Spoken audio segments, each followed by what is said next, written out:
Hey everybody, this is Josh. And I'm Chris. This is the MacWorks Weekly, episode 9. We are cranking these guys out every week, so be sure to check back here on the YouTube channel or the homepage on our website, MacWorksInc.com.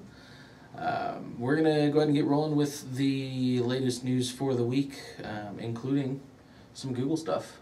Yeah. Lots of Google stuff. Cool stuff. We're actually going to talk about Google Now. And its ability to outdo Siri in pretty much everything. Do it now! It's pretty outdo impressive. Siri! I know. Popular Science, I'm sure you've heard of that, PopSci. They have actually given Google Now the Innovation of the Year award, which is not something that is given lightly. We're on freaking Mars operating a remote control robot. Right. And this gets the innovation. Exactly. It's actually pretty cool.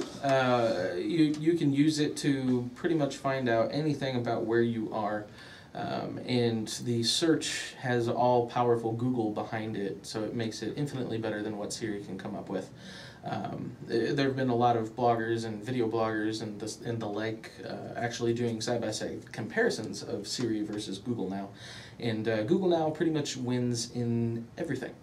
Hands down. You can ask it, hey, where's the best sushi place nearby? Not only will it tell you what the best sushi place is, but it'll also give you recommendations as to what you should order from their menu. It's pretty cool stuff. On top of that Google News, there's actually a new location-based game that Google is going to be pushing out soon? Yeah, so it's called Ingress, which a lot of you probably know, otherwise known as Project Niantic. Okay. Right? And this thing, I'm actually excited. This is the first location-based game that I've been excited about at all. Ever. I just, you know, it's usually just some kind of cheesy thing or whatever. Mm-hmm.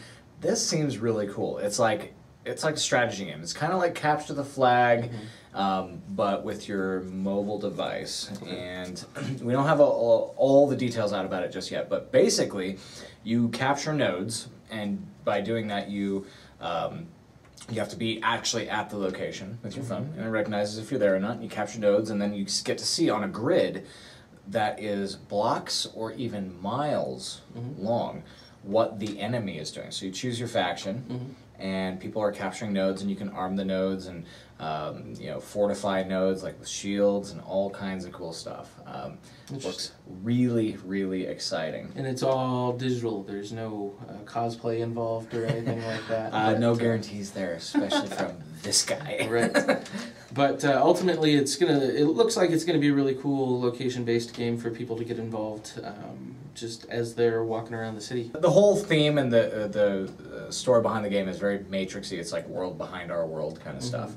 Very Matrixy sort of deal, but that actually might compel people to play it a little more, because it actually sounds like it has halfway decent, plausible story behind it. Sure, yeah.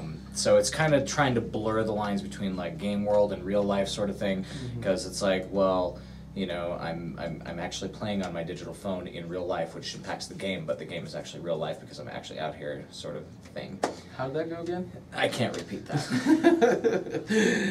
So, you know, cool stuff coming from Google. Google Now is available on Android. It is not available on iOS. iOS at this point, you do have Google Voice Search, which does some of those capabilities. Yep. And Google will actually be introducing their location-based game on Android first, but then bringing it to iOS as well. iOS so later. They don't alienate all of the Apple users, because there are so many of them. Guys and stuff. It seems like we can't go a week without actually addressing legal issues with Apple, can we? What the deal? I know.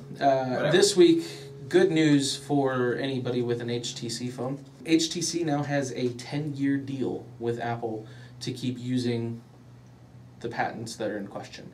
Apple recently patented the triangle circle. Hey,